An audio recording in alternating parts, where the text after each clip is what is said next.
this on. Getting connected on every platform.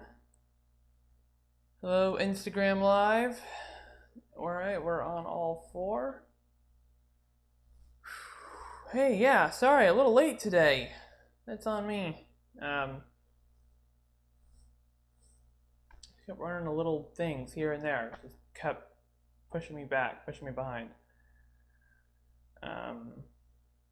Yeah, we'll let a few people get on here. Hey, appreciate your patience waiting for me to get started a little late.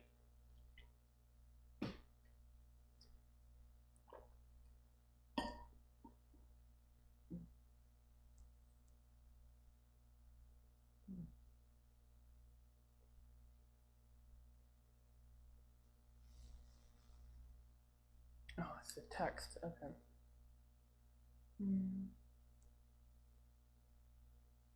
Oh, cool. We got two people. Go ahead, say hello. Type something in the chat. We're gonna get started here. I'm just hoping somebody's. We're live on Instagram as well, so I'm just wondering if we're gonna get anybody on Instagram. Yeah, but today we're gonna talk about minimum wage. So it's people keep telling me minimum wage, raising the minimum wage, $15 minimum wage is really important to them, ATC, and I get that. Morally, I absolutely take issue with employers paying anything that's not at least a living wage, arguably should be a thriving wage. However, when the very specific issue of increasing the federal minimum wage to $15 an hour comes up, well, there's a problem with that. When I hear that, when I have that conversation, I start thinking about the half of the country who does not work for a wage. And that was before the pandemic. I started thinking about the old lady in some small rural town who's scraping by on Social Security, retirement benefits, or disability insurance, who doesn't have anyone else in their home to help them out or bringing in an income in any capacity. Hello, go ahead, say hello, people. Say something in the chat. But yeah, I think about these folks who aren't working for a wage, who maybe can't work for a wage, and I think about, a lot of these folks are already on razor thin margins. They're already having a really tough time. Hello, and a minimum wage increase isn't going to help them. And in fact, in some cases, it could end up harming them. If like I said, in that small rural town, if the grocery store suddenly has to double all of their wages, that could lead to an increase in prices on the groceries. And it's not about the folks who are making the wage. That is they're gonna be just fine. They're gonna do really well, and I love that, and I'm super happy about that. That's not who I'm worried about. I'm worried about the folks who are even more vulnerable, the people who are not able to work for a wage, which is millions and millions and millions of Americans. And so I've been thinking about this a lot, and I think kind of like my middle ground on this is, well, I mean, like my official stance is like UBI first. That's the real solution, is universal basic income, right? That's how we actually give a boost to everybody, right? We can increase everybody's wages with the universal basic income, not just 30% of people's wages. So like UBI is the real solution. But on minimum wage specifically, like, I don't know that I could be in favor specifically of increasing the federal minimum wage to $15 an hour without also increasing benefits for Social Security, like disability insurance, retirement benefits, SSDI, all that, as well as like welfare, unemployment, all these other. Well, I mean, unemployment's a state level thing, but like, I mean, we have over 90 government welfare programs, and like this is the whole problem, right? This is like what we talk about with UBI all the time. Is like it's all of these conditional programs that are all broken and failing people, that are problematic.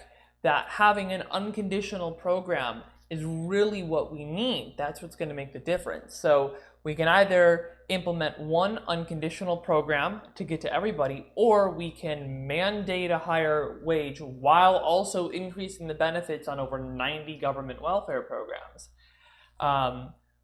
You know, if we gotta go for the latter, fine, I'll go for the latter. But it just seems like a far more complicated and actually difficult thing to do. And then you got to come up with the funding for it. And it's not that that can't be funded; it can be funded. But we waste a lot of money on on government welfare programs that miss millions of people, and that don't pay out enough money and encourage people to behave in strange ways through those conditions. So that's my official stance on specifically federal minimum wage. Canada too. This is so important for us to talk about and implement. Yeah, I know Canada. You guys are like on track, man. You guys got like these UBI things might happen in Canada, like in the not so distant future. That'd be super cool. But I do also want to address other aspects of the minimum wage conversation. Sub-minimum wage needs to end outright. So sub-minimum wage for servers needs to end. Sub-minimum wage for soldiers needs to end. Sub-minimum wage for people with disabilities needs to end. Preferably, that would coincide with additional provisions to increase enforcement for anti-discriminatory laws, as well as just support for helping people with disabilities to gain employment in the first place. Because there are a lot of employers who, if they can't pay people with disabilities less, but they know that maybe it's going to require a little bit extra out of them, all of a sudden now maybe they have an incentive not to hire. So we need to ensure active enforcement of those anti-discrimination laws that are already in place, as well as additional protection. So like that's my stance on all of that. Municipalities, right, like individual cities or states, like jurisdictions raising the minimum wage, I can get behind that. I definitely like the problems that I've highlighted with increasing the federal minimum wage are less applicable to individual cities. It's not the same dynamic, and so I absolutely support municipalities increasing the minimum wage. But we have to keep everyone in mind. We have to think about the most vulnerable people in our society. And I haven't even brought up homelessness, right? I mean, like all the people who like are just trying to scrape by on the street. I mean, like, how's a minimum wage increase going to help them? It's not. But a UBI would, absolutely. You can walk into a social services center, and if you've got some form of identification, the first thing that they do is they try to find out what programs they can get you signed up for. And with an unconditional basic income, boom, right then and there, unconditional basic income. You can write somebody a check for $2,000, connect them with a social services worker. It's still their money. They get to spend it however they like. But when you go from never having more than $50 to your name for the last 12 years to all of a sudden having $1,000 or $2,000, it can be a little overwhelming, and it can be hard to know what to do. So it's good to have somebody right there to help you figure out what you want to do with that. But yeah, I mean, the real solution is UBI, and there are other ways to think about this if we zoom out too. Stop asking for nicer chains, fight for freedom. Like there's this deeper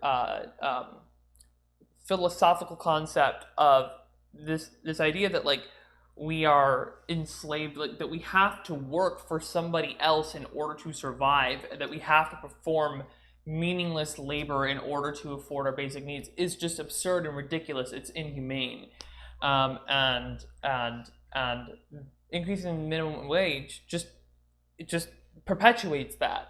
I want to free you from that. I want to free you to do anything. I want to start paying for all of the work that you do that isn't paid, that you haven't been getting paid for, such as raising children or taking care of elderly or sick family members or freelance work, artistry, volunteering, whatever it may be. That's important work that we do that we don't pay for, and I want to start paying for that. And as well as just like we live in the 21st century, and we have machines that can do this crap now. Labor is for machines, life is for people.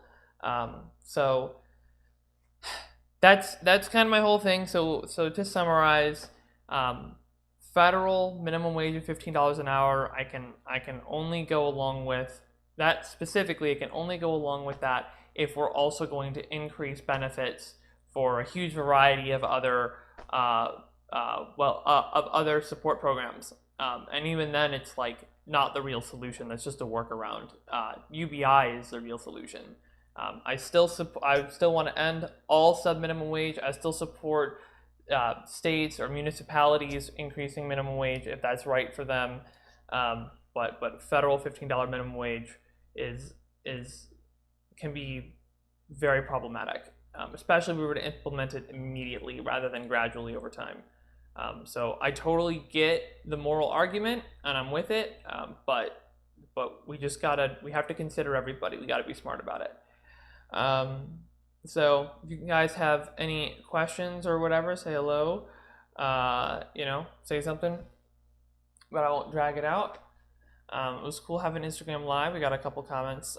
They said, UBI, I'm so with you. Canada too. This is so important for us to talk about and implement. They said that earlier. Totally. Canada is like on track for UBI right now. I don't know what country is going to get there first. I don't think it's going to be the United States, but I'm going to do my best to get us there quickly.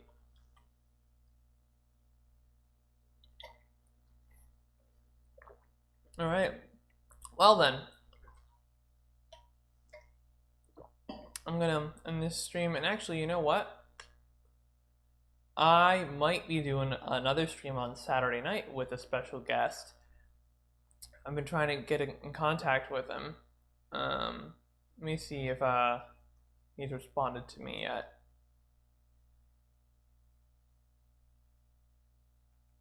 Not yet, so keep an eye out for that. All right, but that's it.